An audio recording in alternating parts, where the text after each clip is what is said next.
Hola, soy Matías Tabil de Asociación Libre y hoy tenemos nuevamente en el canal a un invitado que es muy esperado por todos, que es Jorge Nico Reiter. ¿Cómo estás, George? ¿Qué decís, Mati? Qué bueno, digamos, ser esperado, qué bueno. Mira, hoy que vamos a hablar del Mesías, Ahí va. Bueno, igual, ¿serás igual no, vos el no tengo Mesías? aspiraciones, no tengo aspiraciones mesiánicas, te aclaro. ¿No? El hombre gris, creo que hay una profecía de no me acuerdo quién, que decía que en Argentina iba a venir el hombre gris, ahí que vos estás, perdón que hago referencia Puta, al ¿no color de tu podíamos pelo, elegir un ¿no? color mejor? ¿Que no podíamos elegir un color mejor para el Mesías? Gris, o sea, Sí, ¿qué onda? y bueno, es así. Además, el fondo ¿Será incluso es alguien de la medio City gris, porteña? y capaz sí, ¿no? Capaz es un... Tenés razón, yo estoy de gris. Vos estás Ojo, bastante puede gris. ser un signo, ¿eh? Y ya dijiste Mesías. Bueno, estás ahí en tu balcón de San Telmo, muy lindo. En mi pequeño espacio exterior. Ya dijimos dónde vivís, así que si alguien te quiere ir a buscar con fines no benéficos, está sonado. O sea, bueno, depende, sí, podría ser, depende con qué fines yo lo considero. Y depende con qué fines y qué alguien. Se tienen que poner en la calle mirando para arriba a ver dónde encuentran un balcón similar. Y Exacto. ahí Que está. haya una planta así, por ejemplo. Por ejemplo, ese es el TEL, ¿viste? Lo que te deschavaría. Ujú. Pero bueno, te tenemos acá para que nos hables de... vamos a hacer un video que se va a llamar La virginidad como experiencia erótica. Lo cual, según que pienses de la virginidad, podría parecer un título un poco sorprendente, contradictorio, ¿no? La Porque verdad, podríamos pensar que la virginidad es una experiencia, digamos, de escapar del erotismo, ¿no? claro, defensiva contra lo erótico, es como alejarse de lo Claro, erótico. claro. ¿Y te acordás, Mati, que este video finalmente lo hicimos, pero que en primera instancia habíamos pensado en relacionarlo con el anterior video que hicimos, que era de un artículo de Freud que se llama El tabú de la virginidad? Y yo había pensado primero en cómo articular lo que dice Freud en ese libro con algunas cosas que me resultaron súper interesantes que leí en el cuarto y último tomo, último porque murió pobre, ¿no? De la historia de la sexualidad de Foucault, que se llama Las confesiones de la carne, ¿sí? Y ahí Sí. aparece, digamos, en ese tomo, que de eso vamos a hablar, aparece el tema de cómo funciona o qué lugar ocupó la virginidad en la elaboración dentro del cristianismo de lo que, por algo el título, no sé si lo dije, el título de este tomo es Las confesiones de la carne, ¿no? La carne es como digamos, es como se nombra en el cristianismo lo que nosotros nombraríamos sexualidad, pero como bien sabes vos, porque sos psicoanalista, digamos, cambiar la nominación no es inocuo, ¿no? Digamos, no es lo mismo, no, digamos, no es que ahora lo mismo, sino que hay toda una concepción distinta detrás de ese cambio de palabras. Mira, ¿cuál dirías que es el cambio? Es enorme, ahora vamos a ver. Pero primero, digamos, vayamos al artículo de Freud, del cual partimos, ¿no? Sí, eso te iba a decir. Ahí Ahí que, volvés a hablar de la virginidad, ya dos veces. exactamente, exactamente. Espero que esto no se vuelva un peligro para mí. No, no, que les recomiendo a todos el video el primero que hicimos, el del tabú de la virginidad, que es la tercera parte de las contribuciones a la psicología del amor que hace Freud, que está en el Exacto. canal, que la hicimos con Nelly Rilo. Muy, muy lindo video. Bueno, entonces, ¿y ahí qué es la virginidad, no? Ahí, pues la virginidad ocupa un lugar ahí, te diría, en dos cosas mínimamente, ¿no? O sea, ahí la virginidad es la virginidad hasta llegar al matrimonio. O sea, al matrimonio o a la institución, ¿no? Donde se constituye algún tipo de familia, de pareja, Ujú. ¿sí? Entonces ahí tenemos la virginidad, está muy vinculada al tema, o sea, a dos temas. Uno que marca muy bien Freud en su momento, en ese artículo, que es, digamos, la mujer como posesión exclusiva del hombre. O sea, esta mujer es mi posesión y solo mi posesión, ¿sí? Digamos, ahí, digamos, muy articulado a la dinámica patriarcal, ¿sí? Pero y articulado eso por otra parte a garantizar la paternidad. O sea, Ah, la claro, mujer tenía que llegar virgen al matrimonio para que estuviera garantizado que los hijos que iba a tener con ese hombre eran los hijos de ese hombre, ¿sí? claro. O sea, que ahí la virginidad es como una etapa previa, es un requisito que en gran medida eh, siguió y en alguna medida sigue funcionando en determinados círculos, ¿no? El punto ahí es llegar virgen al matrimonio. Claro, es para garantizar algo de su papel en el matrimonio, como posesión del otro Exacto, hombre. exacto. Y a lo cual ahí no sabría muy bien qué verbo usar, pero a su vez tiene un papel libidinal, esto no lo vamos a repetir, lo dijimos en el video, que es de alguna manera ahorrarle al varón la angustia del competidor. Claro, Si esa mujer solo lo conoce a él sexualmente, digamos, no tiene que competir con los otros. Pero eso, digamos, digamos, que tiene su importancia, pero creo que la razón fundamental son las otras dos que dijimos. Lo otro, no sé si no sabría dónde ubicarlo, aunque es importante. claro, hasta ahora son todas medidas protectoras para el varón, la virginidad de la mujer. Claro, ¿te acordás que habíamos dicho cuando comentamos el artículo de Freud, que llamaba la atención que está de punta a punta escrito del punto de vista del varón? ¿Cómo te diría claro, que casi todo lo que está escrito, hasta relativamente poco, está escrito básicamente desde el punto de vista del varón? Ni hablar que los textos que algunos de los textos que vamos a comentar de los primeros teólogos cristianos también en general están escritos desde el punto de vista del varón, aunque no todos. No sé si vamos a llegar a tanta sutileza hoy. Bien. ¿Sí? Entonces, lo que vamos a tratar ojalá logremos transmitir por este caso la tarea es mía, no tuya, o sea, vos harías Yo de te público ayudo. en este caso, gracias, La interlocución es es importante. que la experiencia, y esto es algo que insiste mucho, mucho Foucault, que la experiencia cristiana de la virginidad es una experiencia inédita, no tiene nada que ver con ninguna experiencia anterior de la virginidad. Digamos, la experiencia cristiana de la virginidad solo es concebible, y espero que ahora de ir tratando de mostrar por qué, pero solo es concebible en el margen, en el marco del cristianismo, ¿sí? Eh, Interesante. y Ujú. además tener en cuenta que las grandes divisiones de la humanidad, digamos, lo que nosotros pensamos, ¿no? Las grandes divisiones de la humanidad no son filosóficas, no son políticas, son religiosas y siguen siendo religiosas. Digo, es todo un tema el lugar que ocupa la religión, aunque no seamos personas religiosas. Y cuando decimos Occidente, decimos cristianismo. O sea, Eso vos ese es el me lo has homólogo. comentado y me parece tan verdad, ¿viste? Está tan bueno tenerlo en cuenta porque es así. Vos hasta me decías, no importa, o sea, Occidente es cristianismo y yo soy judío, ponele, o sea, pero de todos modos, Igual, sí. igual, pues estás tan inmerso en esta cultura tan marcada por el cristianismo que aunque seas judío, eso me lo hizo ver un paciente súper inteligente lo que me dijo, pero también porque él tuvo una experiencia que se lo habilitó, que él es un paciente que viajó a India, o sea, realmente ahí sí viajó a otro mundo, y él dijo que ahí se dio cuenta, él no era religioso para nada, pero dijo, ahí me di cuenta que acá todos somos cristianos.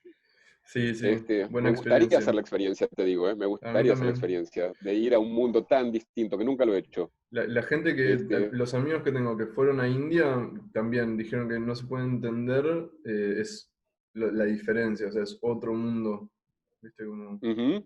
tan distinto. Entonces, también te digo para darle un contexto a esto, digamos que dentro de la historia de la sexualidad de Foucault, digo muy brevemente que lo que hace Foucault en esa historia de la sexualidad, por eso me parece que es tan interesante para nosotros los psicoanalistas, primero porque él dialoga mucho con el psicoanálisis, ¿sí? No siempre es condescendiente con el psicoanálisis. Algunas cosas le critica al psicoanálisis, pero bueno, ahí está la gracia. Si nos va a decir que tenemos razón en todo, ¿dónde está la gracia del asunto?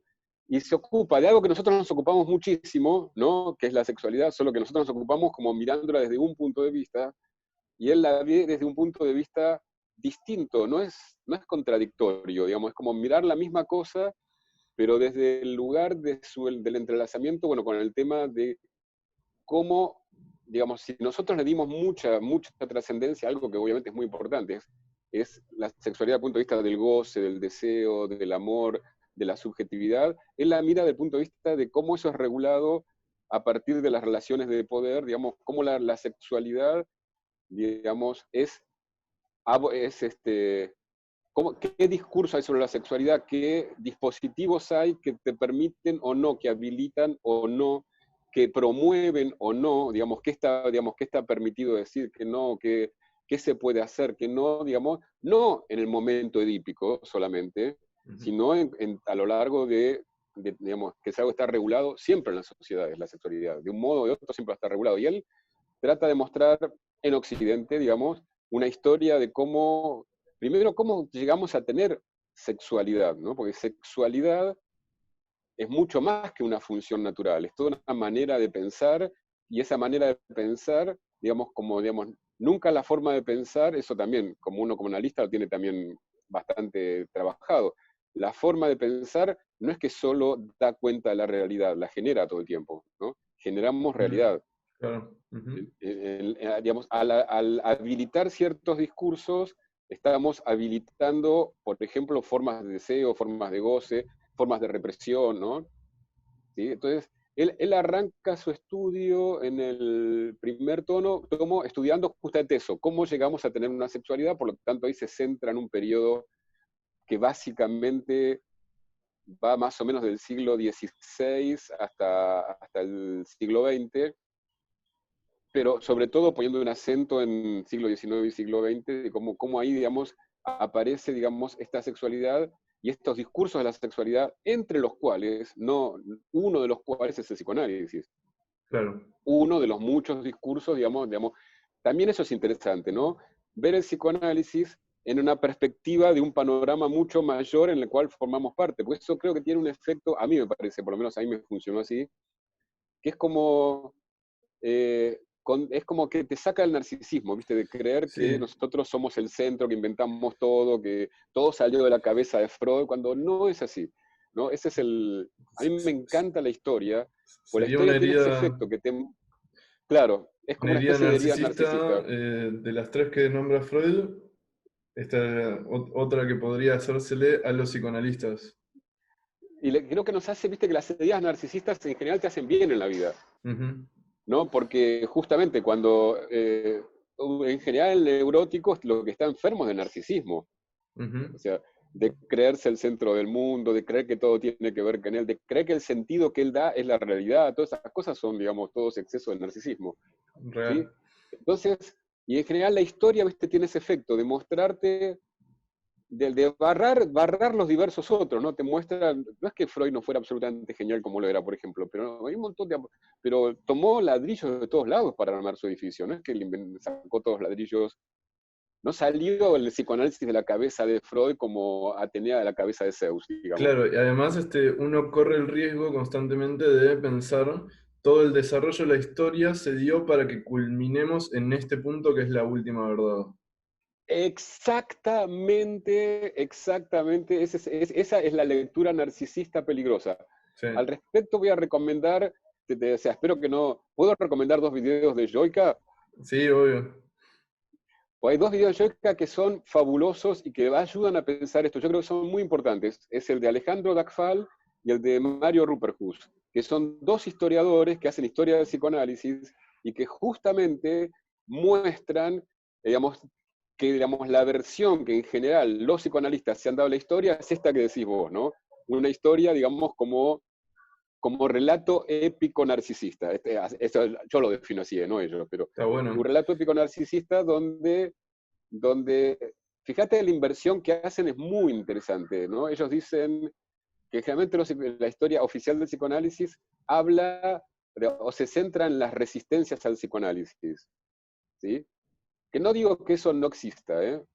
Y no creo que ellos digan que eso no existe, pero dicen, pero es más interesante preguntarse por qué triunfó de una manera tan colosal el psicoanálisis. No por qué fue resistido. Dice, ¿por qué no va a ser resistido? Todas las teorías nuevas son resistidas. Mal. La pregunta es por qué un médico judío excéntrico, no exitoso, en Viena conquistó el mundo. Esa es la pregunta. Yo no sé cómo hizo. Bueno, ahí está el misterio. Sí. Y eso se conecta con una pregunta que yo personalmente tengo, que es algo que me intriga muchísimo y que tiene que ver con otro judío y que no tengo todavía la respuesta porque requiere mucha lectura y viste que el tiempo no abunda en la vida de los psicoanalistas. el tiempo libre y disponible. Si hay un mecenas ahí que quiera bancarme, que siga yo escribiendo, acepto. Que es, ¿por qué un judío de Galilea con unos pocos discípulos, pobre, conquistó el mundo? O sea, estoy hablando de Cristo, obviamente. Ese Bueno, conquistó Cristo el ya es una mundo de manera de verdad. designarlo. Estoy hablando de Jesús, en realidad. Claro, Cristo ya implica nombrarlo Mesías, claro. claro. ¿Cómo? Digo que ese conquistó el mundo a otro nivel incluso, ¿no? Porque, No, no, no, no. Esa es la super conquista. Nadie sí, conquistó en Occidente más el mundo que Cristo. Nadie. no, no. Del cual, por otra parte, no sabemos qué dijo. Sabemos lo que nos dicen que dijo, pero igual que Sócrates, él no escribió. Claro. Por lo tanto, y los evangelios, que son, digamos, el testimonio que tenemos de la palabra de Cristo, casi todos han sido escritos mucho tiempo después de la muerte de Cristo. Entonces, digamos, siempre podremos decir, según el evangelio de tal, dice que Cristo dijo tal cosa. Qué intriga, ¿no? Y aún así, ese mensaje tuvo un poder increíble, derrotó a Roma. Zarpado. Digamos, la derrotó y la conquistó, ¿no? Digamos, de hecho, la iglesia sigue teniendo la división jerárquica del Imperio Romano. La iglesia es como la continuación, la iglesia católica es como la continuación del Imperio Romano en un mundo que se complejizó muchísimo, ¿sí? Lo cual me surge esta pregunta que es, digamos, si Jesús conquistó el mundo o los discursos que hablaban de Jesús conquistaron el mundo. Bueno, esa pregunta está súper pertinente y excelente. Primero, digamos, lo que es bastante discutible, esto lo digo porque observante mucha gente lo sabe, pero por ahí alguna gente no, que Cristo no inventó el cristianismo, eso es claro. El cristianismo lo inventó San Pablo. O sea, si a alguien se le puede atribuir el invento del cristianismo, San Pablo nunca fue un discípulo directo de Cristo. San Pablo Mira, no conoció personalmente a Cristo, excepto que llames conocimiento personal a una voz que te habla del cielo, pero digamos, pero en el mundo no lo conoció personalmente, y sin embargo es el que inventa esta religión. Y bueno, esto va a tener bastante que ver con lo que vamos a hablar sobre la virginidad. Mira, voy a arrancar con dos muy breves citas bíblicas, porque tienen mucho, mucho que ver en esto en el tema del cual vamos a hablar, ¿no? O sea, les leo estas citas que ya van a ver cómo se articulan. ¿Eh? La primera es de Mateo, y está Cristo hablando. ¿Sabes qué quiere decir Cristo, no? ¿cómo era? Como en algo de engullido me sale decir o algo así como Ungido, ungido exactamente, eso. ungido. Sí, ¿qué Ungido como significaba? rey, porque viste que una de las versiones del Mesías era el Mesías como rey de Israel. Entonces el Cristo es el que está ungido como rey de Israel. En lo que venía siendo la tradición judía. Lo que pasa es que acá vienen los primeros saltos que produce Jesús o el cristianismo, que es rey, y esto va a tener mucho que ver con lo que vamos a hablar de la virginidad, pero no de este mundo. Ah, mira. Perdón, ¿ungido qué significa? Ungido, cuando alguien lo nombraban rey, le marcaban un signo Ah, con ok. aceite, y esa marca ritual, eso es estar ungido, o sea, Claro, yo recibir esa entendía marca ritual. algo de eso, pero no entendía cómo se vinculaba con lo de rey. Ahora entendí. Claro, en el rito de que alguien era nombrado rey, se estaba incluida esta marca del aceite, como dejando una marca, digamos, relativamente perdurable, sí. Claro. Digo, relativamente, pues, no sé si se bañaban, pero te bañás, se te va el aceite. Bien. Entonces, la primera cita de Mateo dice esto, mira, dice, habéis oído que se dijo, ¿no? No cometerás adulterio. Y como ves, ya estamos en el tema de sexualidad, ¿no? Sí. Pues yo os digo, todo el que mira a una mujer deseándola, ya cometió adulterio con ella en su corazón. Acá Jesús nos estaba generando pacientes en esta cita. Sí, sí, Porque sí. todo es importante, ¿no? Porque dice, habéis oído que se dijo. ¿Esto qué quiere decir? La ley judía dice esto, ¿no? Cuando nosotros decimos, Mati, estamos en el 2020, ¿cuál es la referencia? ¿2020 qué quiere decir? Cuando nació Jesús. Exacto. Lo que marca la diferencia es cuando nació Jesús. Y está la diferencia, ¿no? que hay un antes y un después. Él viene al mismo tiempo, vamos a decirlo en términos hegelianos, viene a como a hacer la Aufhebung de la ley judía. O sea, la Ajá, conserva pero la supera. ajá. ¿Sí? Entonces él viene a decir, esto es lo que oyeron, pero ahora vamos a decir algo distinto.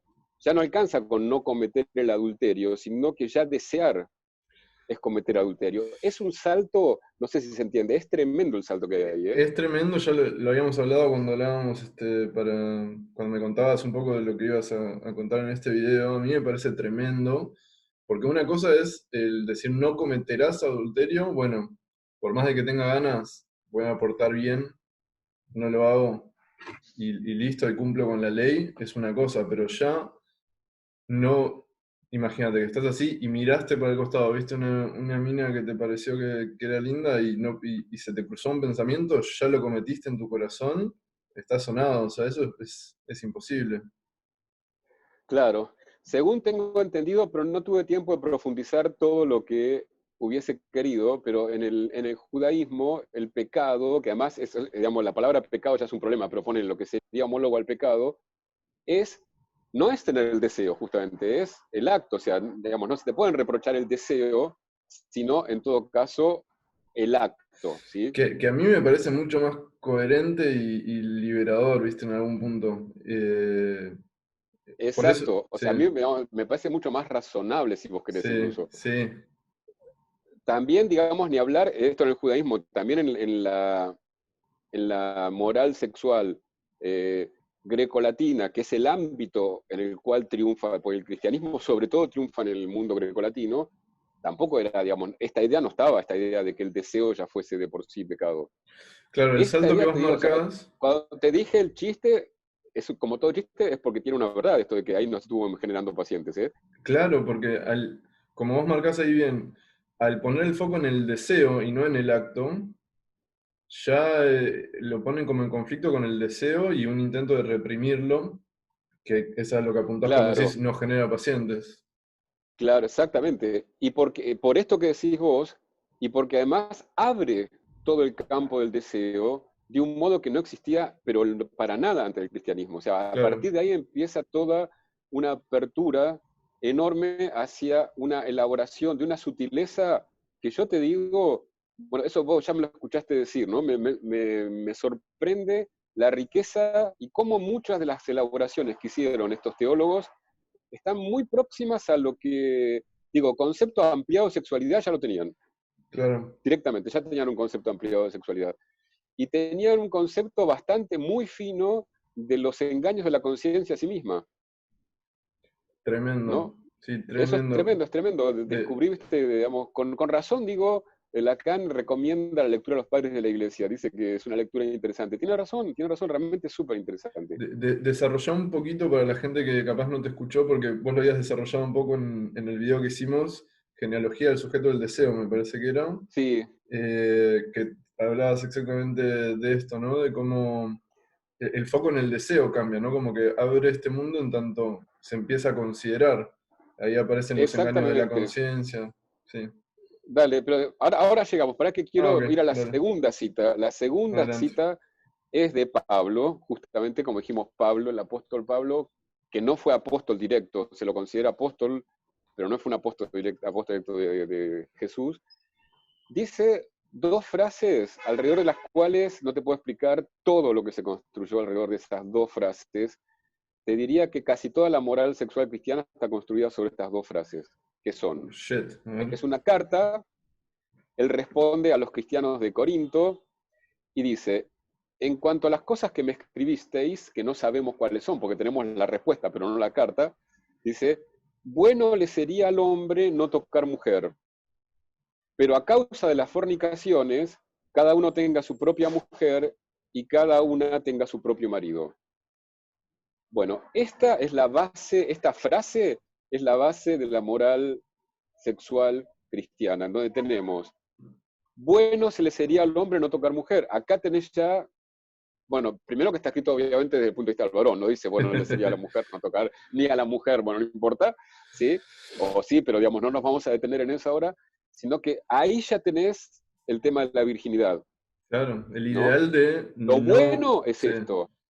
Ahora, a causa de las fornicaciones, a causa de la debilidad de la carne, podríamos decir, la otra opción que se abre es la del matrimonio. el mal Cada menor, uno digamos. tenga su propia mujer y cada una tenga su propio marido. Acá sí es igualitario, ¿ves? Dice, cada uno tenga su propia mujer y cada una tenga su propio marido. Claro. Marido y marido no, eso no va, y mujer tampoco. Claro, claro. Sí, es como el Porque ideal de pureza de no tener sexualidad, digamos, pero como hay tentación, eso es lo bueno, ideal, que lo tengan con una eso es lo persona. ideal. Lo otro es, si no tenés la fortaleza de no tener, digamos, de poder para permanecer virgen o casto, en general en el lenguaje, generalmente en el lenguaje de estos teólogos, la palabra virgen se reserva a las mujeres y la palabra casto a los varones. Igual no es absoluto, pero en general es así, ¿sí? Entonces, claro, y ahí tenés también las grandes divisiones del libro de Foucault, tiene tres partes. La primera se ocupa la primera te diría que no es directamente, digamos, al menos yo la leo así, no va directamente a la historia de la sexualidad, va a la historia de cómo se generan ciertas prácticas de trabajo sobre sí mismo para después aplicar, para mostrar cómo esas prácticas entran en juego en la sexualidad. Para Y decirme ahí de tenés vuelta la porque segunda parte. me perdí, Claro, decime de en vuelta. esa primera parte, digamos, muestra cómo se forma, digamos, cómo se establecen los rituales, el bautismo, la penitencia, el comienzo de la confesión, y cómo se desarrolla algo que le va a dar mucha importancia, que es el sistema examen-confesión, que tiene que ver con esto que ahora vamos espero lograr transmitirlo mejor, que es esta apertura del mundo del deseo, ¿no? Ujú. Hacer permanentemente un examen de conciencia, pero no cualquier, no es el examen, por ejemplo, que hacían los pitagóricos, que existían en las escuelas de filosofía. Es un examen bajo sospecha, ¿no? Siempre sospechando de vos mismo, ¿sí? Siempre sospechando que lo que vos crees que en vos es bueno puede ser malo, y lo que crees que en vos es tuyo puede no ser tuyo. Dicho el lenguaje de estos padres de la iglesia, puede ser del demonio. Claro. Pero el demonio está tan cerca de la pulsión que nosotros podríamos decir, puede ser la pulsión en realidad, ¿no? Sí, sí. Que se reviste de un ideal para sobornar al yo, Lo- o el yo sobornándose a sí mismo, claro. Súper, súper psicoanalítico. Ahí están los primeros maestros de la sospecha. Totalmente, absolutamente. Después, la segunda parte del libro, que es la que vamos a, digamos, que algo de eso vamos a comentar, porque hay muchísimo que no va a quedar afuera, es la virginidad, y la tercera parte es el matrimonio. Ahí va. O sea que, como verás, el cristianismo le deja bastante poco margen a la sexualidad, porque la sexualidad es o la virginidad, que podemos discutir si es una experiencia erótica, pero es la no sexualidad, Ujú. y el matrimonio. Todo lo demás, no. Y el matrimonio como algo más bien tolerado, porque digamos, esto de que la iglesia bendice el matrimonio es algo que se tuvo que pelear bastante. Mirá. De hecho, esta cuestión de la virginidad trajo pues, obviamente te imaginarás que la constitución del cristianismo, como todas las instituciones, fue unas peleas pero tremendas, que dejaron muchos muertos en el camino. Entre otras cosas, digamos, en ese momento había muchas interpretaciones, obviamente, del mensaje de Cristo, ¿viste? Como ahora hay muchas iglesias lacanianas, ¿viste? Y ni hablar psicoanalíticas, o sea, si vamos al panorama más allá del lacanismo, pero mismo dentro del lacanismo hay versiones, bueno, lo pasaba exactamente lo mismo, Claro, y sí. había digamos, lo llaman secta, pero le decimos secta porque perdió, era como otra manera de entender el mensaje de Cristo, se llamaban encratistas, que la lectura que hacían era que la virginidad era un requisito para la salvación. O sea, para alcanzar la vida eterna, pues todo el tiempo, ahora que dijimos esto de mi reino no es de este mundo, bueno, Mm, lo que aparece en el cristianismo es todo el tiempo una lectura, una visión, una metafísica en donde el verdadero mundo no es este, ¿no? claro. Este es un mundo de transición hasta llegar al otro, al mundo verdadero. Eso es súper importante. Que lo decís y Entonces me los angustia encratistas ya, decían te que lo digo. ¿cómo? Lo decís y me angustia, ¿viste? Como el nivel de Sí, ¿por qué te renuncia angustió? no, el nivel de renuncia y sacrificio que proponen para alcanzar ese otro Es muy mundo. fuerte, es muy eh, fuerte, pero ojo, hay que entender esto, ¿eh? la expectativa de lo que ibas a recibir a cambio también era muy fuerte. Claro, Era bueno, la lo vida que pasa es eterna. que, bien, sí, sí, entiendo, entiendo. Nada, yo soy más, Digo, más porque, nichiano en ese sentido, ¿viste? no, olvídate, yo también, pero me gusta tener respeto por la gente que, para entender, digamos, cuál era su mundo, no leerlos desde mi visión, sino entender que en ese momento, Obvio. digamos, en ese momento que no habían pasado por esa experiencia, digamos, la estaban armando, no es lo mismo el que la lee ahora que Mm. el que la está armando. Además, una vez Y me mira, dijiste algo re clave, perdón, te interrumpo un segundo. Una vez me no, dijiste algo dale. re clave que era que para los primeros cristianos el fin del mundo llegaba dentro de muy poco. Como no sabían que iban a Eso es pasar 2000 años. Claro, era absolutamente clave. Todo lo que vamos a decir de la virginidad, que yo creo que la virginidad cristiana, esa virginidad de la que vamos a hablar, solo tuvo sentido cuando se esperaba la inminencia de la llegada de Cristo, la vuelta de Cristo. ¿Sí? claro, si vos pensás que dentro Digo, de poco tiempo se viene el apocalipsis y el juicio final y la llegada de Cristo, y bueno, capaz lo considerás, y decís, invierto. imagínate, se da eso, se da que, como se dice, que a cambio de renunciar al mundo vas a tener la vida eterna y que si no renuncias además vas a ir a parar las llamas del infierno, es una presión un poco interesante para disuadirte. Claro, y además no es que pensás que te queda vivir 50 años, 60 años, sino que decís, termina en 5, termina en, no sé, Ujú. en poquito, y bueno, sí, lo pensás.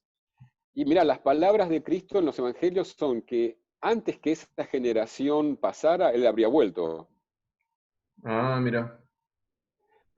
Igual viste cómo es el tema de la fe, digamos, cuando no volvió, no es que dijeron, ah, listo, ya está, quiere decir que no vuelve, se interpretó de otro modo y qué sé yo, y siempre, digamos, pero eso, digamos, no lo digo por burlarme de los cristianos, porque a todos nos pasa, cuando depositamos fe en algo, no la soltamos así nomás, por la primera evidencia que se ponga en contra de nuestra fe. Esa Nos es la pasa a todos, ¿eh? neurosis, sí. Sí, absolutamente. Pues cuesta a veces de asimilar perder esa fe, ¿no? Entonces, estos encratistas lo que decían es, la virginidad es condición necesaria para salvarse, ¿sí? Y acá viene el punto al cual Foucault le da mucha bola, es un mandamiento. O sea, la virginidad es un mandamiento. Entonces, ¿cuál va a ser en parte la tarea de los padres de la iglesia? Establecer, y esto fíjate que tiene todo que ver con lo que venimos diciendo del sujeto del deseo, establecer que la virginidad solo tiene sentido si es una elección. Mm, O sea, si fuera mandato, justamente no tendría valor, porque lo que dicen es un argumento interesante, dice, ¿qué valor tiene no robar, no matar? Es lo que hay que hacer. Digamos, lo que tiene verdaderamente valor es hacer algo que si no lo hicieras no sería tan grave, o sea, que podés no hacerlo, claro. porque ahí se pone en juego claramente que es una elección. Y otra vez tenés un punto más donde en el cristianismo el tema de la elección es sumamente importante. Sí, sí, vinculado al deseo plenamente. Totalmente, claro. Digamos, justamente porque la idea es, y esta es súper importante para poder entender de qué se trataba, que a partir de la encarnación, o sea, de que Dios se hace hombre, todo cambia. Todo, digamos, justamente deja de regir de forma absoluta la ley, y la ley estamos diciendo la ley que trae Moisés del Sinaí. Ya podemos recomendar el video de Moisés, del Moisés de Miguel Ángel, Ah, sí. ¿sí? Y rige algo distinto. A partir de ahora el mundo llega a su culminación. ¿Viste que es una fantasía que la humanidad siempre tiene, de un modo u otro, que el mundo está por terminar? Siempre está la idea de que el mundo está por terminar, es crónica en la humanidad. ¿Sí? Sí, Pero acá ¿no? estaba con un fundamento muy sólido, te voy a decir. Y acá le debo agradecer a una amiga que se llama Gabriela Breitman, que le mando saludos, que me dijo algo que, viste, también esas frases que te iluminan, decís, tiene razón, ¿no? Que ella me decía que en general en las iglesias lo que está privilegiado en las imágenes de Cristo es la crucifixión, ¿no? Digamos, Sí, la imagen clásica es Cristo crucificado, Y ella me dice, pero el mensaje del cristianismo, lo importante está en la resurrección, no en la crucifixión. Porque crucificados había montones, era un método de ajusticiar, o sea, había millones, no sé, de ajusticiados. Claro, no era el Pero único el tema, crucificado. claro, el tema, digamos, para los cristianos era el gran mensaje, el gran milagro. Cristo supuestamente hace muchos milagros en su vida, pero el gran milagro, el milagro de los milagros es haber resucitado. Claro. Porque ahí es donde viene este tiempo de la encarnación, que es el triunfo sobre la muerte. No es poca cosa la carta que ponía el No, tipo. no, si hizo eso, yo también me vuelvo virgen de nuevo. Te va a ser difícil, Matilde, pero no sé, pero nada es imposible para el Señor. Entonces, digamos, tenemos que ubicarnos en esta historia, en esta lectura de la historia, y como lo llama Foucault muy lindo, la meta historia de la salvación, ¿no? Se abría este tiempo donde Jesús es leído de muchas maneras, y de otras es como el nuevo Adán. O sea, se inicia nuevamente, digamos, porque en todo está la lectura del mundo como caída, o sea, todo está leído desde el Génesis, del mito de Adán y Eva, para nosotros mitos, para ellos la historia de Adán y Eva, y cómo ese pecado había introducido la muerte en el mundo. Y Cristo lo que venía a hacer venía a, como se dice, Reivindicar, a liberarnos de la muerte. Es un mensaje claro, de liberación, es la liberación de la muerte para acceder a un mundo, ¿no? En ese otro mundo que siempre habla Cristo del otro mundo, donde, digamos, volverías al estado paradisíaco. claro, la vuelta al paraíso. Ay, entiendo, sí, sí. Claro. Ujú. Entonces, ¿a dónde te llevaba la virginidad o la castidad? Te lleva a la unión con Dios y a recuperar el estado originario del hombre, supuestamente, que no era el del pecado. El pecado es efecto de la desobediencia. Claro, Y también hay algo que tiene mucho que ver en esto que estamos pensando sobre la virginidad, que casi todos los teólogos están de acuerdo en que el pecado que produce la caída es la concupiscencia, es haber tenido relaciones sexuales. Y eso es lo que a su vez introduce la muerte en el mundo. La muerte como castigo y como remedio. Pues la muerte es el castigo, pero también es el remedio en la medida que permite que continúe la vida. O sea, perdón, la sexualidad como castigo y remedio. Pues la sexualidad lo que hace permite es que, digamos, que la muerte individual no sea la muerte definitiva de la humanidad. en eso muy lacaniano, ¿viste? Cuando Lacan habla del mito de Muy la laminilla, batalla. muy Bataille, bueno, también, eh, pero Lacan, ¿viste? Cuando habla de la sexualidad y su vínculo con la muerte, Ujú, el mito de la laminilla dice como claro. el hecho de que el humano se reproduzca de forma sexuada implica que la sexualidad queda unida a la muerte individual. Claro, pero ves, justamente nosotros tendemos a leer, a mí también me pasa, obviamente, ¿no? Ah, eso es muy lacaniano. No, es al revés. Lacan es heredero de esa tradición y por eso también puede pensar de ese modo, porque Ahí estamos va. inmersos en una tradición que es anterior a nosotros, ¿no? Este, entonces, aparece esta dimensión, ¿no? De una virginidad que lo que aspira es a lograr una vida angélica, una vida como los ángeles, en este mundo, ¿sí? Ya anticiparla en este mundo prepara que toda tu vida sea una preparación para acceder a para ya restaurar la inocencia originaria en este mundo. ¿Se entiende? O sea, la Virgen, el Castro, lo que hace es traer a este mundo, ya anticipar el más allá en este mundo. A ver si entendí como esforzarse para comportarse de forma así angelical, como pura, para ganarse el Ujú. otro mundo, de alguna manera, pero... Exactamente. No, no solamente para ganárselo, sino que ya lo traes en este mundo, eso es importante. mm, Te lo ganás, pero además ya lo estás trayendo a este mundo. la estás De hecho, empezando a ¿viste? vivir en este mundo. Lo estás haciendo realidad en este mundo. Bien. No sé si sabías vos que que según el dogma del catolicismo, al menos, no sé, en otras iglesias cristianas, la hostia, digamos, que toman los feligreses en la comunión, no representa el cuerpo de Cristo, Ah, ¿no? es el cuerpo de Cristo. Ok.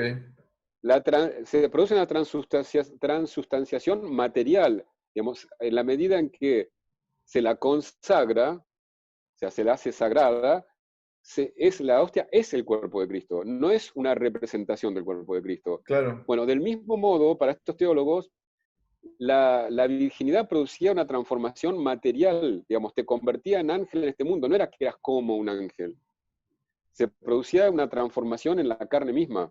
wow. ¿Sí? Es totalmente, digamos, es traer ese mundo a este mundo. Vos no sé si vos viste alguna vez, te detuviste en ver que en algunas representaciones, sobre todo renacentistas, de la crucifixión, debajo de la cruz de Cristo aparece una calavera, no sé si lo viste alguna vez eso. No, nunca lo vi. Está la crucifixión y abajo, como enterrada en el piso, está la calavera. ¿Sabes qué es esa calavera? ¿Qué es? Adán. Hay una especie de, supongo que es un mito medieval, que Cristo fue crucificado en el lugar donde fue sepultado Adán para Wow, establecer esto, ¿no? Este es el nuevo comienzo. Si el otro nos llevó hasta la muerte, este nos lleva hasta la vida, pero a través de la muerte y la resurrección. wow. Muy loco. Pues, es muy loco, Ujú. pues va a estar, digamos, muy presente en toda esta manera de pensar, algo a lo cual tal cual Nietzsche le va a dar mucha bola con razón, que es lo de la mortificación, ¿no? Que es en esta vida, como este mundo no es el mundo real, digamos, la tarea, si vos querés, en este mundo, es de mortificación, digamos, de debilitar este cuerpo Mm, para que este cuerpo, digamos, y restarle importancia para que todo el trabajo esté, digamos, y toda la meta de tu vida sea la unión con Dios, y tu parecido con Dios no es en el cuerpo, es en el alma.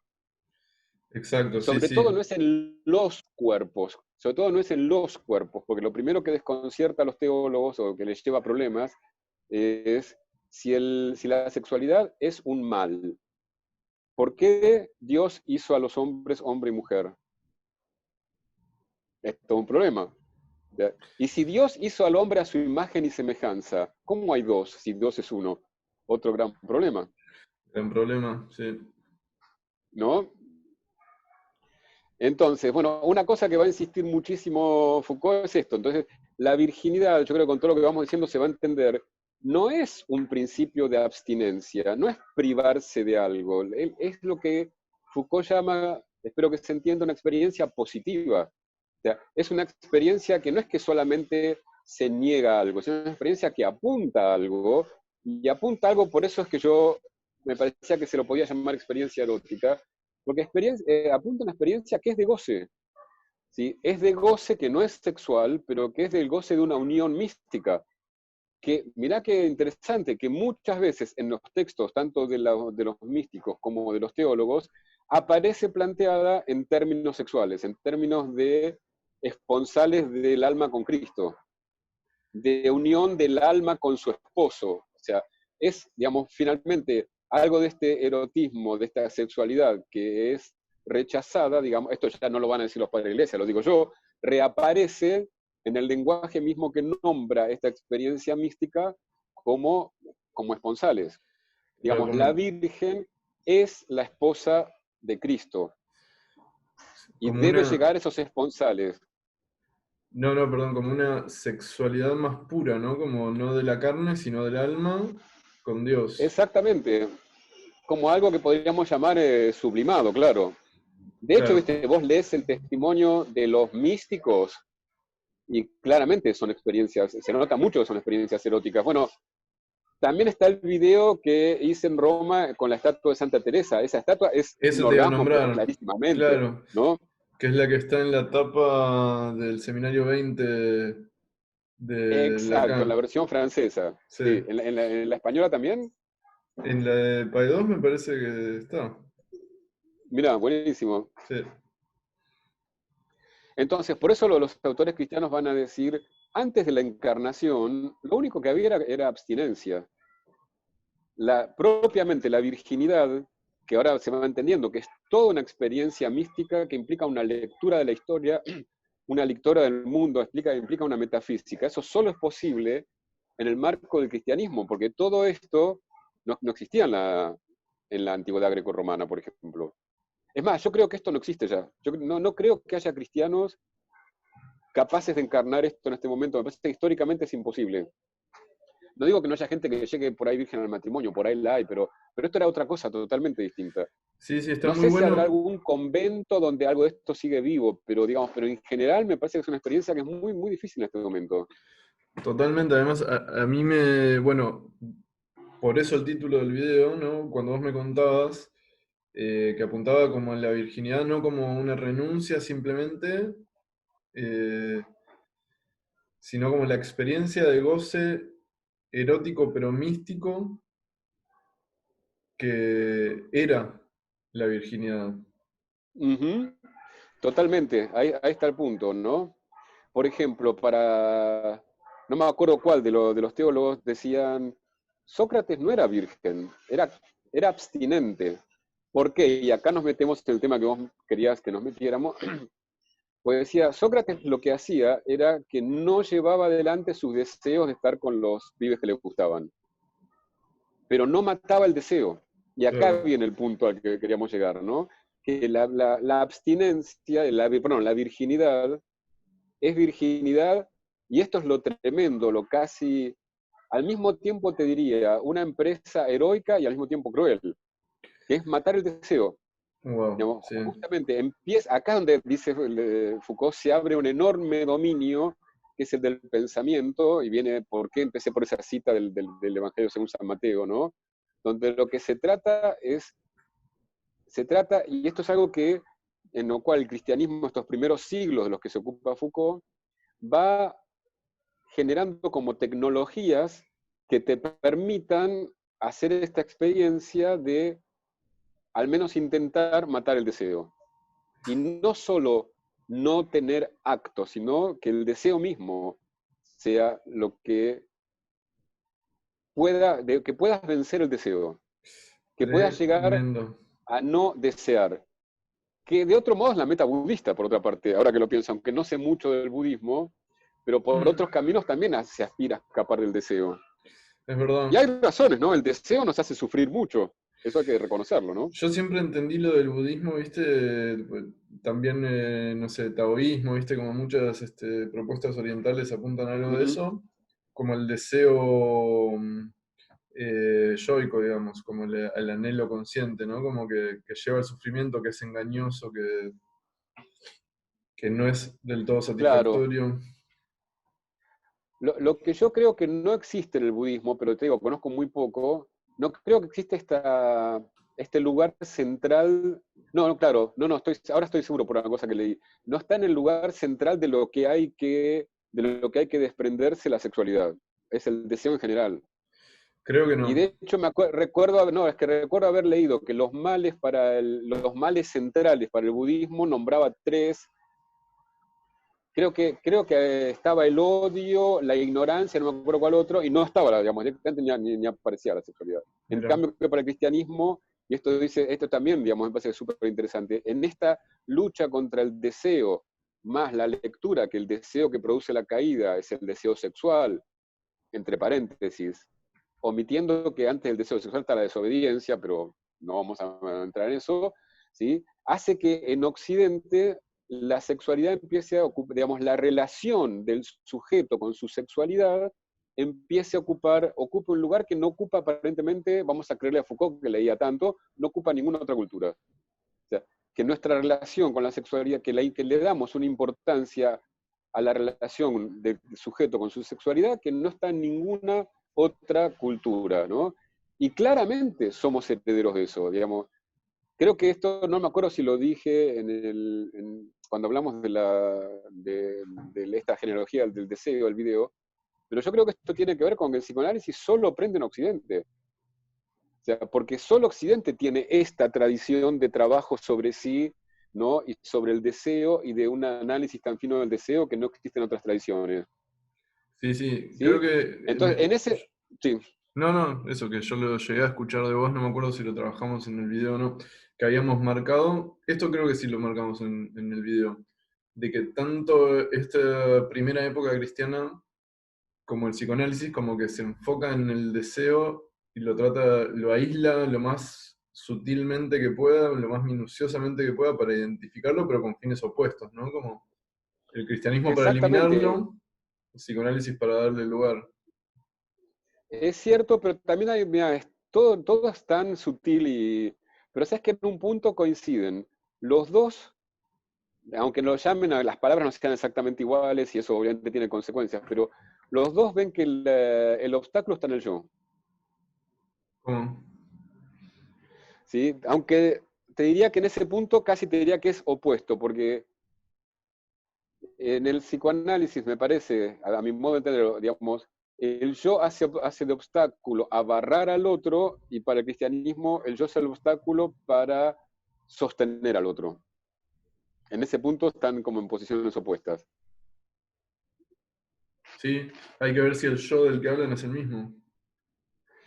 Eso está, digamos, pero en todo caso, pues, por ejemplo, ¿no? Cuando se empiezan a hacer todas estas prácticas, que se llama, una de las maneras que lo denomina es el combate espiritual, que es un combate que se hace para vencer a la carne, ¿sí? Que es un combate, digamos, que no se puede hacer solo, que no es un combate que se puede hacer de manera espontánea, que es un combate que requiere una cierta tecnología y requiere de otros. O sea, digamos, todo esto está pensado, ¿sí? Se sostiene que este combate, primero, hay un punto súper interesante, lo dicen de este modo, este combate solo termina si no termina nunca. ¿Solo termina Solo si no termina termina nunca? y no termina nunca. O sea, ¿por qué? Porque nunca van a terminar los asaltos de la carne o, está muy cercano, nunca el demonio va a dejar de tratar de tentarte. El deseo es indestructible, decía Freud.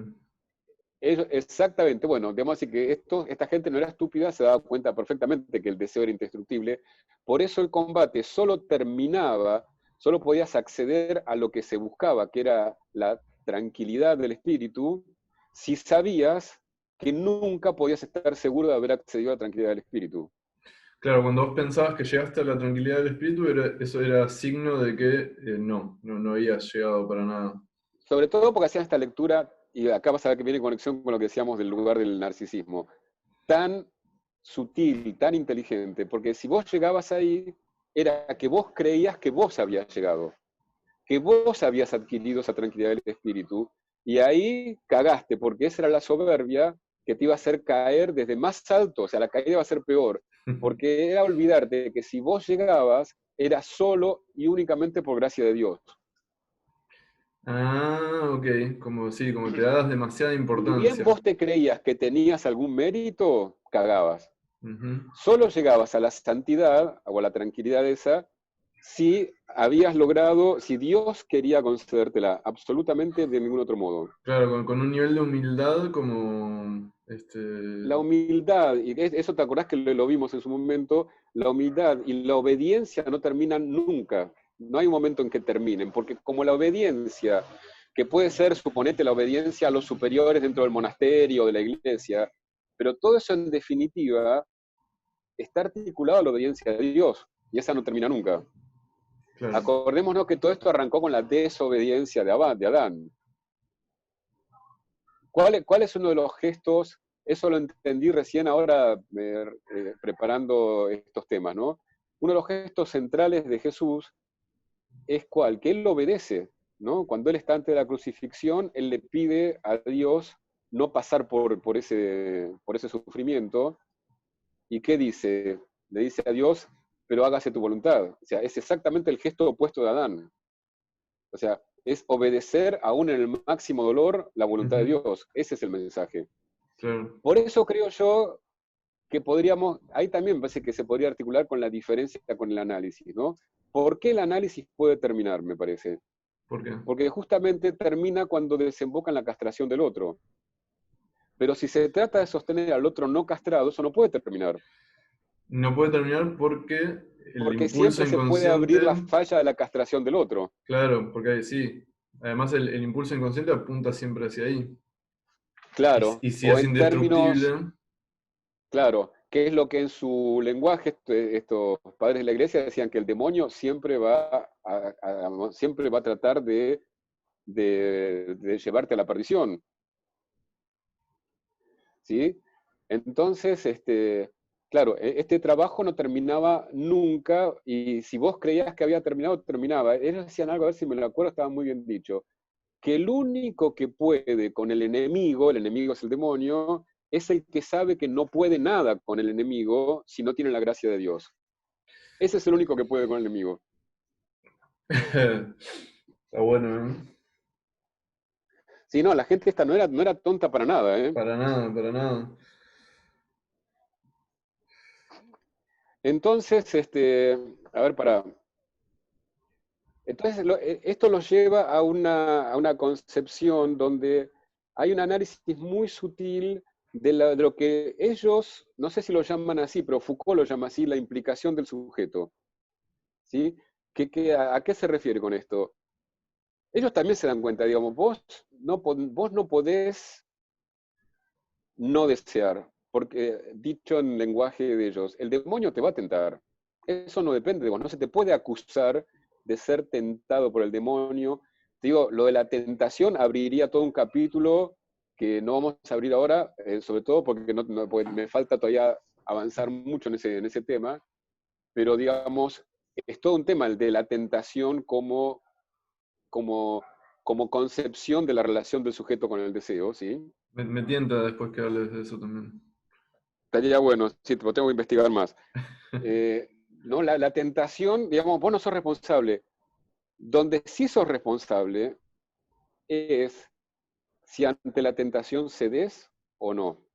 Y por ahí no te Si vuelve vos, a llevar a la primera concepción judía de si lo haces o no y no importa el deseo.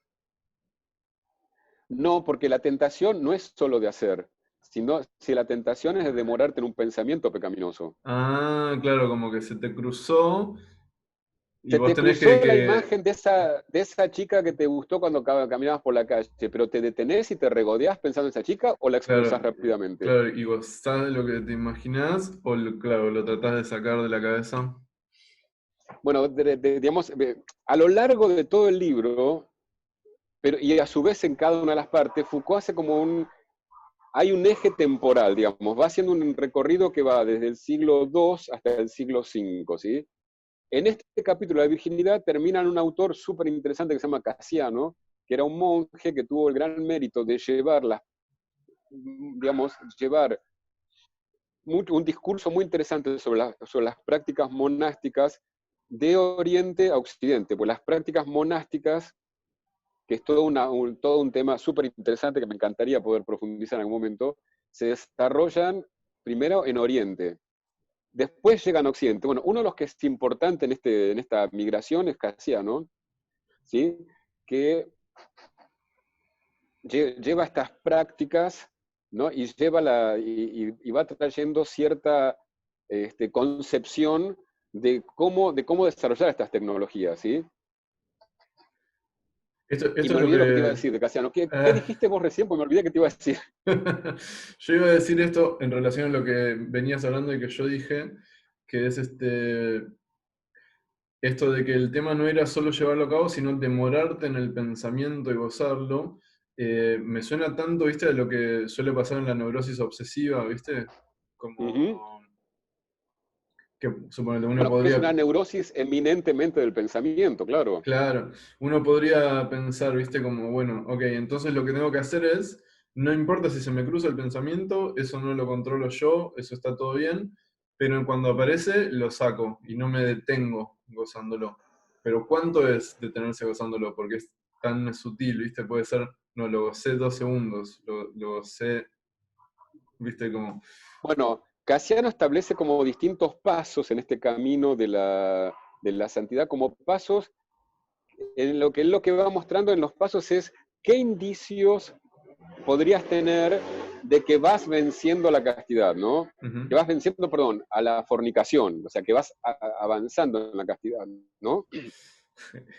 Que parte, el primer paso es no tener, que durante el día no tengas como un ataque de calentura, digamos, no me acuerdo la forma que lo diga, pero que de golpe, digamos, que la calentura desaparezca de tu vida, no sé, digamos, no me acuerdo de todos los pasos, pero suponete que después viene que ves a alguien que te gusta en la calle y no te produce ninguna emoción erótica. Después viene que, suponete, estás leyendo un texto de las Sagradas Escrituras que hace alusión a algo erótico y lográs que eso no te produzca ningún sentimiento. Pero algo que nos interesa como analistas, ¿cuál es la última etapa? ¿Cuál es la prueba máxima que puedes tener de haber alcanzado la castidad? ¿Cuál es? No tener poluciones nocturnas. Mirá. Esto está claramente pensado para los monjes, por lo tanto, no sé, de las mujeres no dice una mierda, es no tener poluciones nocturnas. ¿Por qué? Porque fíjate ahí, digamos, también cómo está muy próximo a nosotros.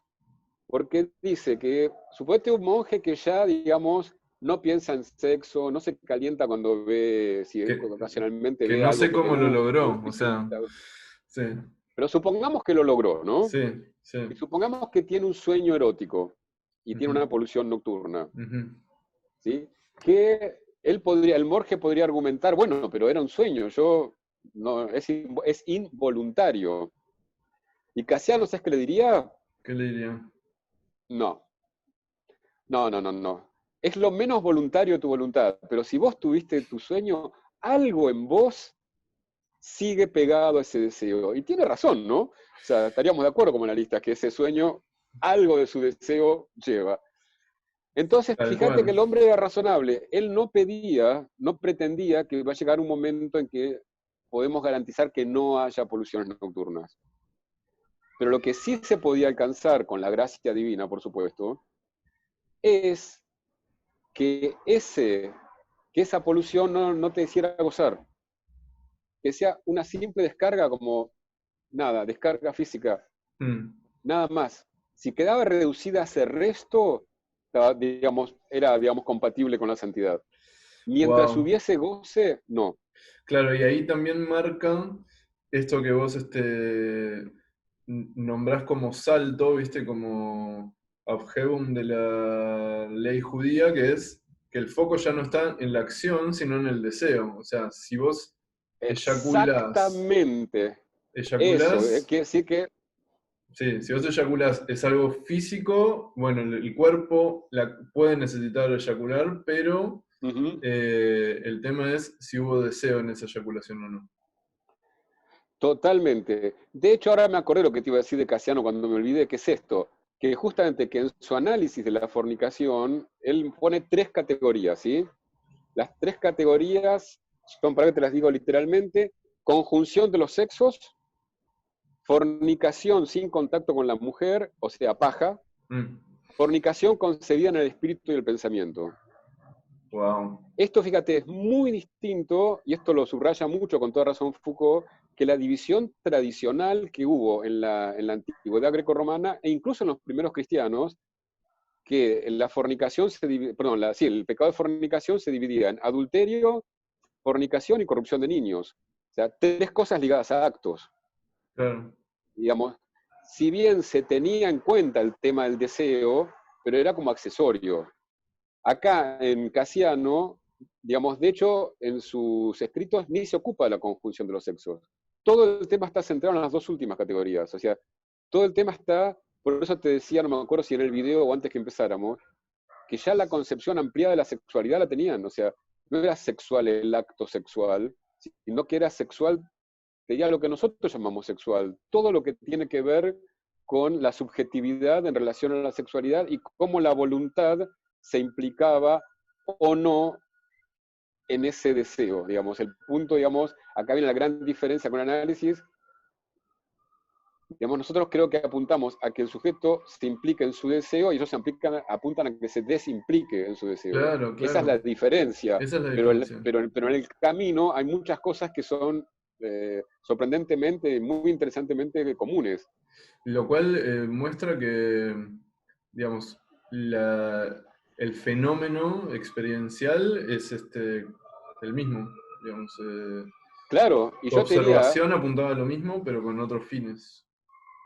claro, y también te diría esto, por eso te decía, ¿por qué el psicoanálisis no prende en otras culturas? Porque me parece que nos estaban generando, y eso lo dice Foucault, creo que en el tomo 2 en la introducción, que es muy buena como lectura global de todo el proyecto, dice eso, que muchas cosas, muchas cambiaron a lo largo del tiempo que va desde el primer cristianismo hasta ahora, pero lo que se mantiene es el sujeto del deseo, que se gestó en estas prácticas de los orígenes, sobre todo en la experiencia monástica, Muy ¿sí? grosso.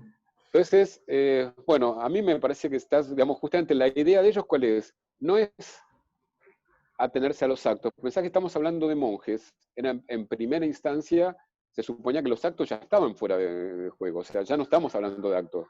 Si después había o no, no lo sabremos, pero en primera instancia la idea era que no lo sabía, y ellos hablan de la fornicación escondida, ¿no? De ir a buscar, porque además es esto, no es, che, a ver, tuviste, es hacer todo un trabajo muy fino que está ligado a este dispositivo de examen, confesión, donde aparece también esto de diga todo lo que se le ocurre, ¿no? Digamos, parecido a la asociación libre, aunque con otros fines, Totalmente. para ir a buscar, digamos, dónde la concupiscencia se esconde en la cosa aparentemente más inocente.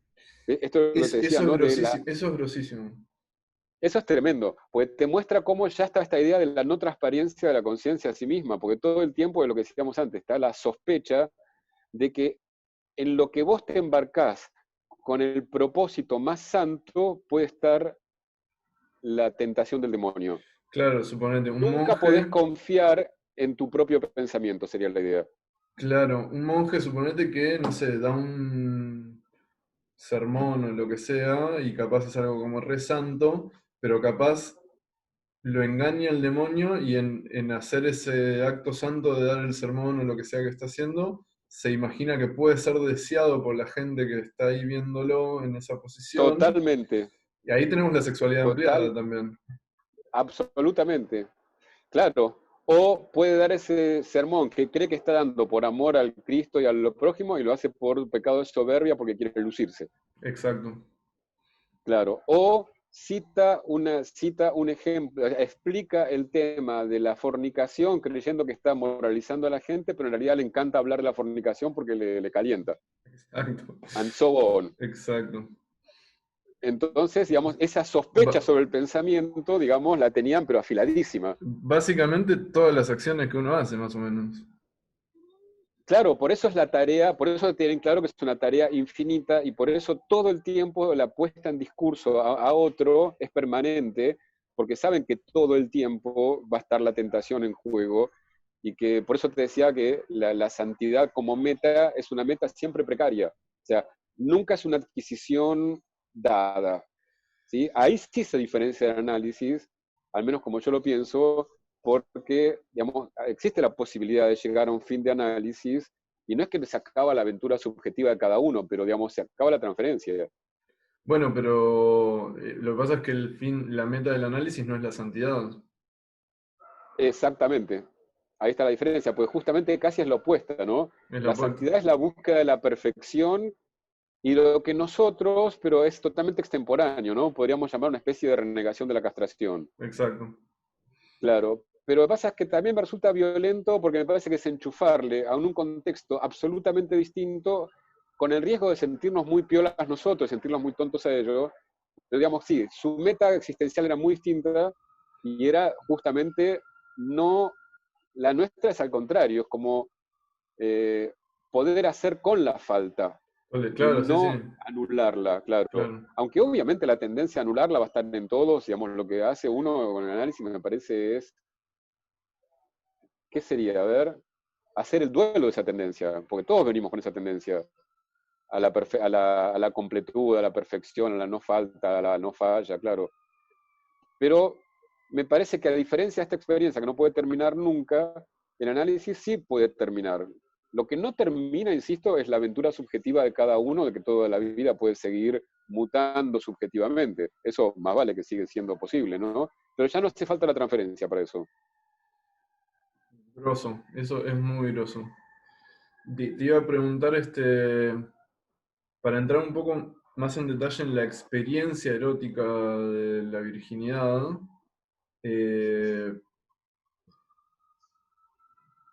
¿cómo era? O sea, estas experiencias como medio místicas, ¿no? Hasta donde investigaste. Porque vos nombraste esto como de Santa Teresa, como teniendo el orgasmo, ¿era como realmente así una Ujú. experiencia erótica, o tenía una representación, viste, como Sí, tenía ese... dos representaciones. En la etapa del cristianismo que estuve leyendo yo, que no es la de Santa Teresa, esto es otro momento del cristianismo, pero en esta etapa tiene dos lenguajes.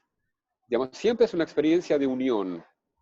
Sí, lo que pasa es que tiene dos lenguajes. Uno es el que nombramos, los esponsales místicos, o sea, la Virgen como esposa de Cristo, que hay algo muy interesante que sucede en este poco tiempo que analiza Foucault, que es que, vamos a decir, para el siglo II se podía considerar esposa de Cristo tanto a una virgen que era virgen, que es virgen, digamos, desde el origen, o sea, que nunca conoció varón, como se dice en la Biblia, ¿sí? O podía ser esposa de Cristo una viuda que no contraía segundas nupcias porque Ah, sus mira. segundas nupcias eran con Cristo.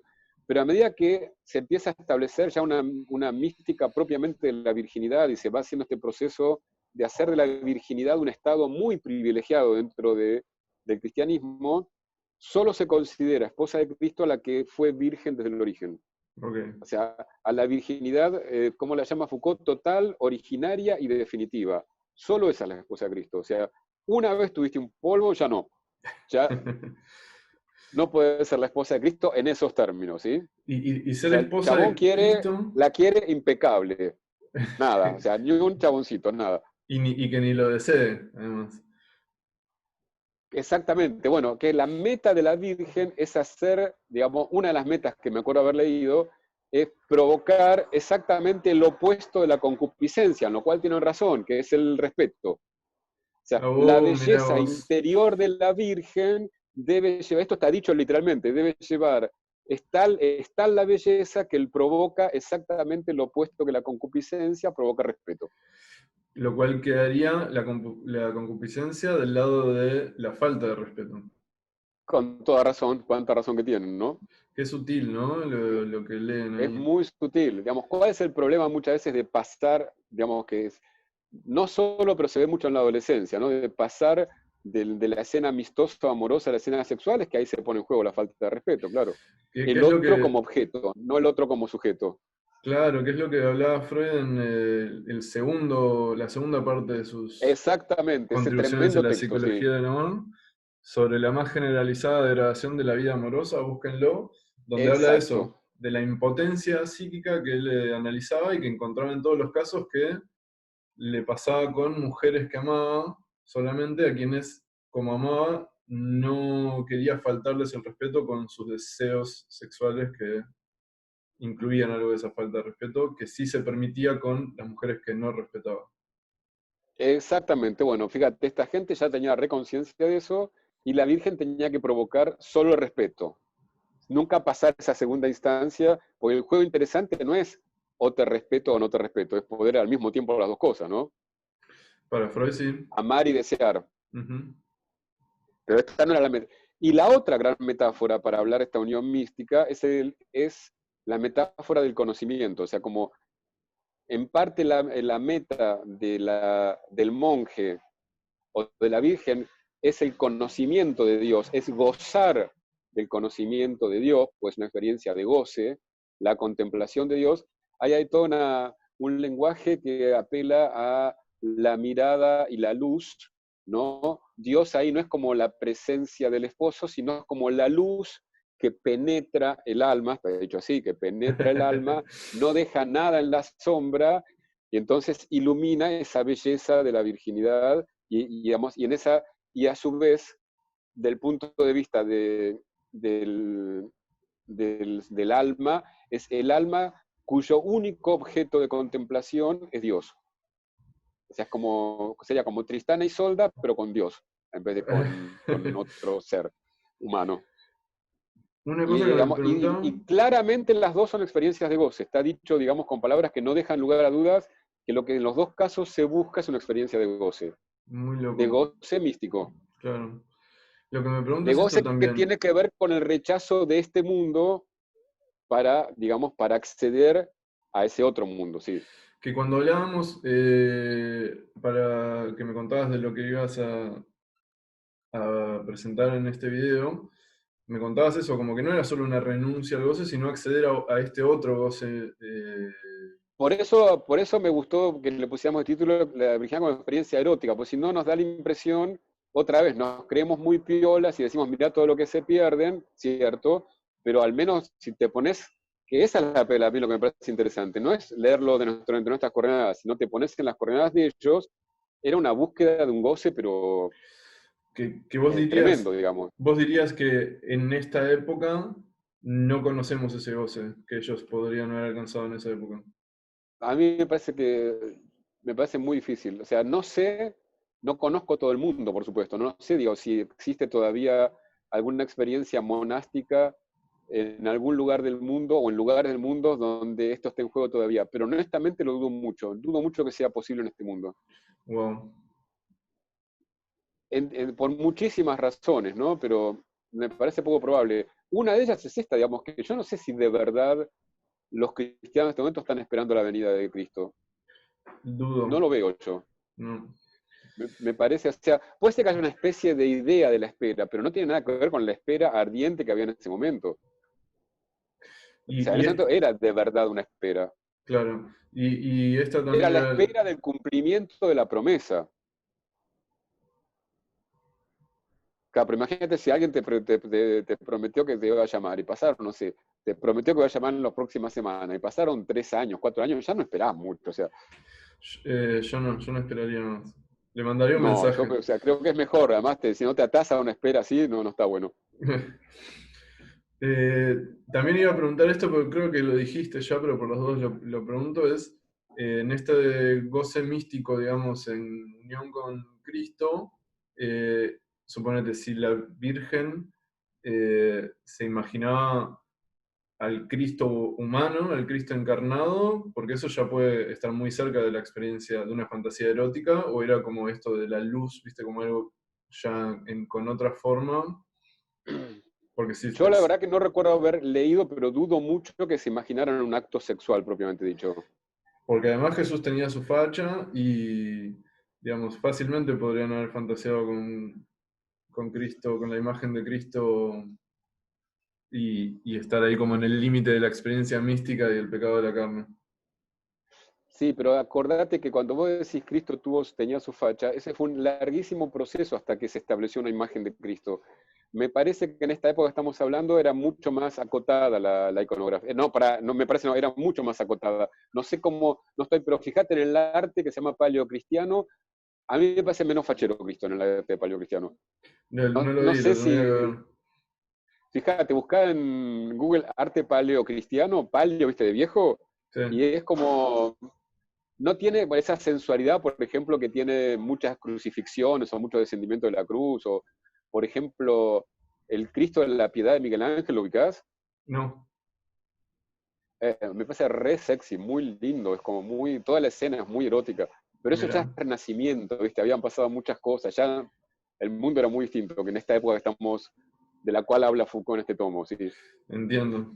Igualmente, digamos, por más de que no era un Jesús muy fachero, ya con el nivel de Era renuncia, hombre. claro, era hombre y, digamos, ya cualquier cosa. Esto no lo sé, pero yo me imagino esto. Yo creería que, me imagino que sería una representación que en lo manifiesto no era sexual, pero que claramente se sostendría de una fantasía sexual. Pero esa, yo digo, no lo leí, esa es mi imagen, de Yo me lo que yo imagino me lo imagino, mismo sí. también. Incluso esta luz penetrando el alma también me parece que hay algo bastante erótico en Y eso. ya la palabra penetrar, Yo, hablando con mi amigo Seba, que también le mando un saludo a mi amigo Seba de Córdoba, que es como mi santo protector en Córdoba, le decía que yo creo que una gran ventaja de la religión, pero enorme, es que para muchos hombres heterosis les da una cabida totalmente facilitada a una fantasía femenina con el padre, sin tener que meter el culo en juego. wow, está muy bueno eso. Entonces, digamos, es muy evidente que es una fantasía femenina. Justamente, tanto, digamos, si vos lees ¿cómo se llama? Sor Juan de la Cruz, también es evidente que está en una posición femenina, pero todo se juega en un plano simbólico, digamos. Y además ante Dios no hay problema. ¿Cómo? Además ante No escuché, Dios no hay perdón. problema. No, no, al contrario, está bien, es lo que Bueno. corresponde. Ahora, si fuera una posición activa ante Dios, ahí supongo que sería. Ahí se arma Ahí- problema, ahí ya no está tan fácil el tema, ¿no? Pero no es el lugar de la criatura, es el lugar del creador el que tiene que estar en posición de penetrar. Claro.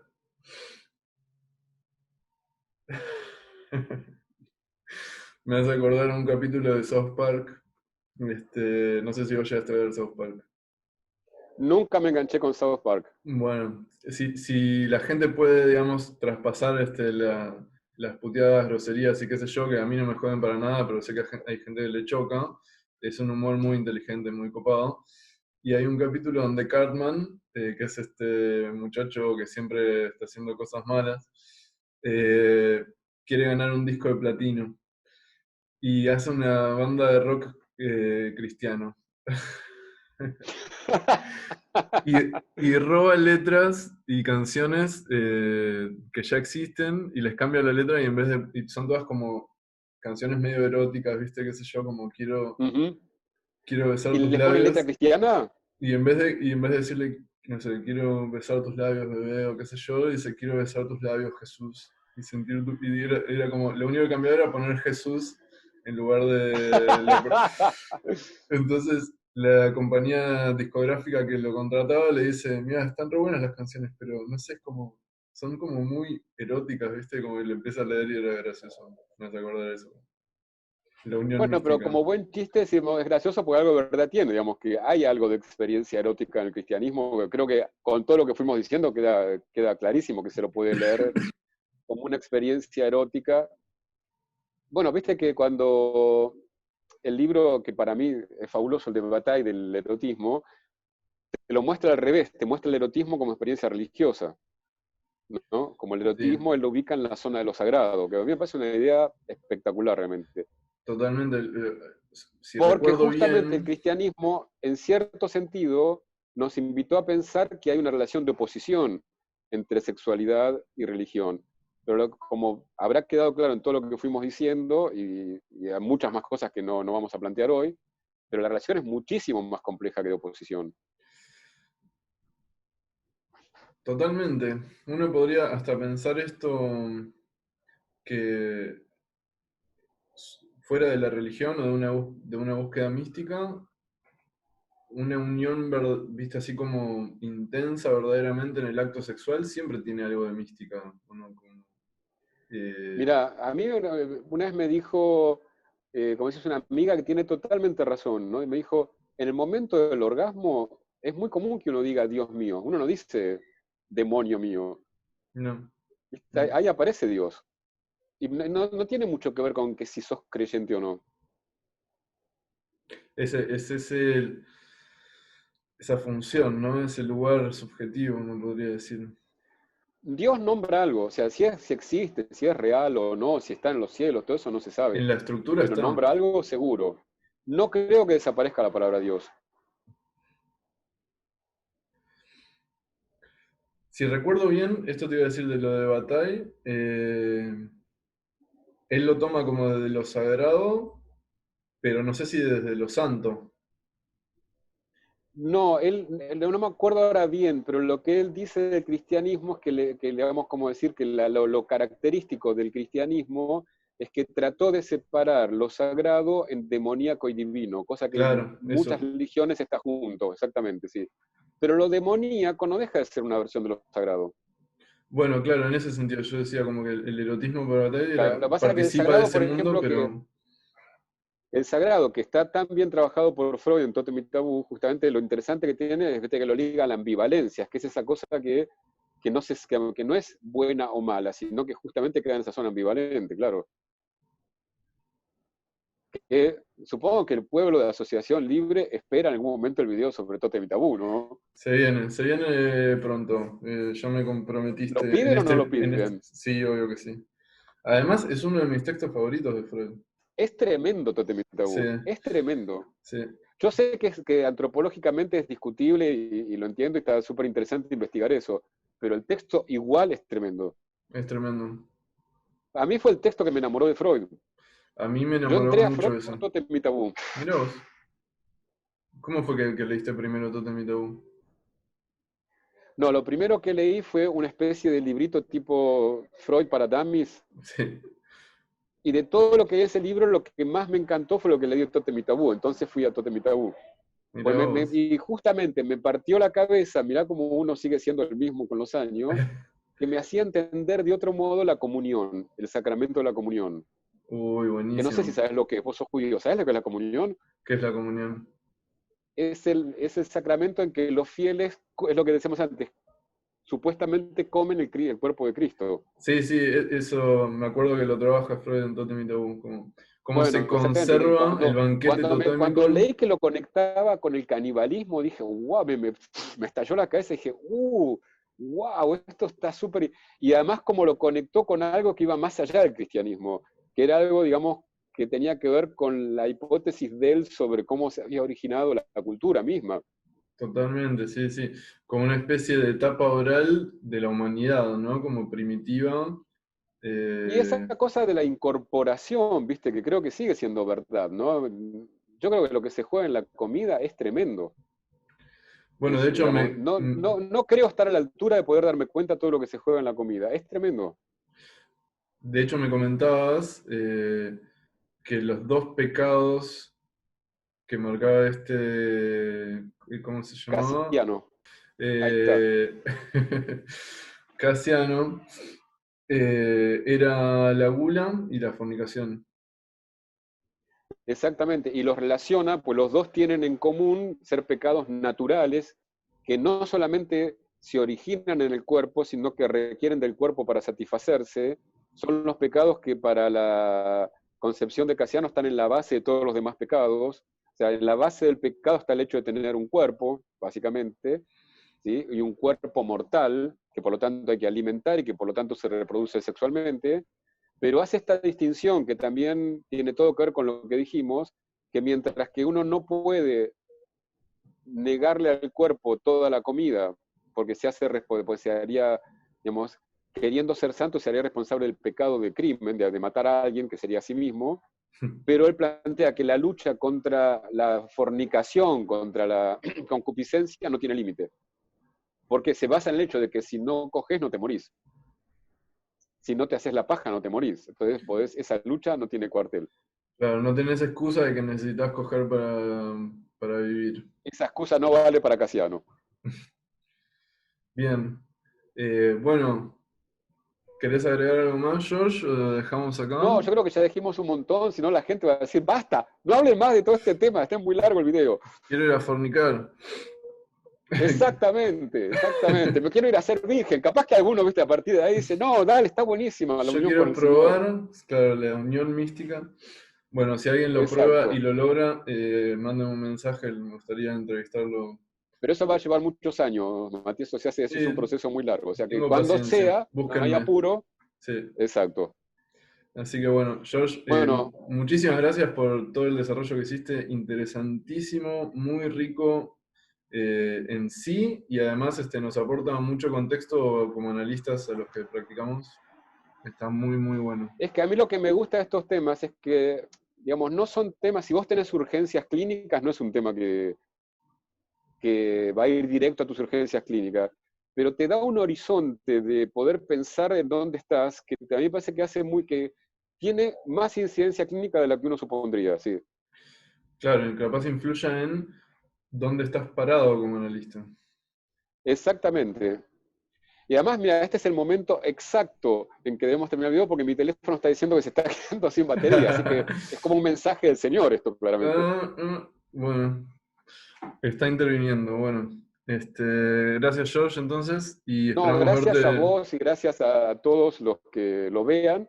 Y sí, no, te agradezco súper la posibilidad de hablar de esto porque es un tema que me apasiona y me encanta poder hablarlo. Está genial, está genial. Así que si quieren que sigamos hablando de algo de esto, te vamos a pedir pie para que si querés expandir en algún otro tema que toca esto, déjenlo Y abajo. cuando tenga tiempo de trabajarlo, podríamos dedicarle a la tercera parte del libro, que es sobre el matrimonio. Me encantaría, me encantaría. Así que bueno, si quieren escuchar del matrimonio, déjenlo abajo, así le dan motivación a George. Y bueno, nada, muchas gracias, genial, y la seguimos la próxima sesión. Saludos.